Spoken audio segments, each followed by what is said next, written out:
जटाटवीगलज्जलप्रवाहपावितस्थले गलेवलं यलम्बिताम्बुजङ्गतुङ्गमालिकां डमड्डमड्डमन्निनादवड्डमर्वयं चकार चण्डताण्डवं तनोतु नः शिवः शिवं जटाकटाह सम्भ्रमं भ्रमन्निलिम्पनिर्झरी विलोलवीचिवल्लरी विराजमानमूर्धनि धगद्धगद्धगज्ज्वलल्ललाटपट्टपावके किशोरचन्द्रशेखरे रति प्रतिक्षणं मम धराधरेन्द्रनन्दिनी विलासबन्धुबन्धुरा स्फुरद्दिगन्तसन्तती प्रमोदमानमानसे कृपाकटाक्षधोरणी निरुद्धदुर्धरापदी क्वचिद्दिगम्बरे मनोविनोदमेतु वस्तुनि जटाभुजङ्गपिङ्गलस्फुरत्फनामणिप्रभा कदम्बकुङ्कुमद्रवप्रलिप्तदिग्वधूमुखे मदान्धसिन्दूरस्फुरत्वगुत्तरीयमेदुरे मनोविनोदमद्भुतं बिभत्तु भूतभर्तरीं सहस्रलोचनप्रभृत्य शेषलेखशेखरां प्रसूनधूलिधोरणी विदूसराङ्घ्रिपीठभू भुजङ्गराजमालया निबद्धजाटजूटक श्रियै चिराय जायतां चकोरबन्धुशेखर ललाटचत्वरज्वलद्धनञ्जयस्फुलिङ्गबाणिपीत पञ्चसायकं नमन्निलिम्पनायकं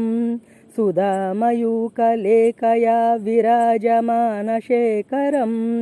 महाकपालिसम्पदे शिरोजटालमस्तु नः करालपालपट्टिका धगद्धगद्धगज्ज्वला धनञ्जयादरीकृतप्रपञ्चपञ्चसायके धराधरेन्द्रनन्दिनी कुचाग्रचित्रपत्रका प्रकल्पनैकशिल्पिनी त्रिलोचने रतिर्मम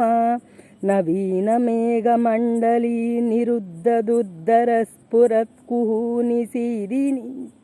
तमः प्रबन्धबन्धुकन्दरः निलिम्पनिर्झरीधरस्तनोतु कृत्तिसिन्धुरः कलानिदानबन्धुरः श्रियं जगद्धुरन्धुरः प्रफुल्लनीलपङ्कजप्रपञ्चकालिमप्रभा विडम्बिकण्ठकन्दरा रुचिप्रबद्धकन्दरं स्मरच्चिदं पुरच्चिदं भवच्चिदं मकच्चिदं गजच्चिदान्धकच्चिदं तमन्तकच्चिदं भजे अगर्वसर्वमङ्गला कला कदम्बमञ्जरी रसप्रवाहमाधुरी विजृम्भणा मधुव्रतं स्मरान्तकं पुरान्तकं भवान्तकं मकान्तकं गजान्तकान्तकान्तकं तमन्तकान्तकं भजे जयत्वदभ्रविभ्रमभ्रमद्भुजङ्गमस्फुर दगद्धगद्विनिर्गमक्रमस्फुरत्करालपालहव्यवाट् दिमिद्दिमिद्दिमिद्वनन्मृदङ्गतुङ्गमङ्गल ध्वनिक्रमप्रवर्तितप्रचण्डताण्डवः शिव दृशद्विचित्रतल्पयोर्भुजङ्गमौक्तिका स्रजोर्गरिष्ठरत्नलोष्टयोः सुहृद्विपक्षपक्षयोः तृणारविन्दचक्षुषोः प्रजामही महेन्द्रयो समं प्रवर्तयन्मनः कदा सदा शिवं भजाम्यहं कदा निलिम्पनिर्झरी निकुञ्जकोटरे वसन् विमुक्तदुर्मतिः सदा शिरस्तमञ्जलिं वहन् विमुक्तलोललोचनो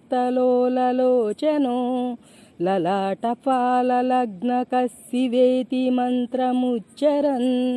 कदा सुखी भवाम्यहम् इमं हि नित्यमेव मुक्तमुत्तमोत्तमं स्तवम् पठन् स्मरन् ब्रुवन्नरो विशुद्धिमेति सन्ततम् हरे गुरौ सुभक्तिमासु याति नान्यदा गतिं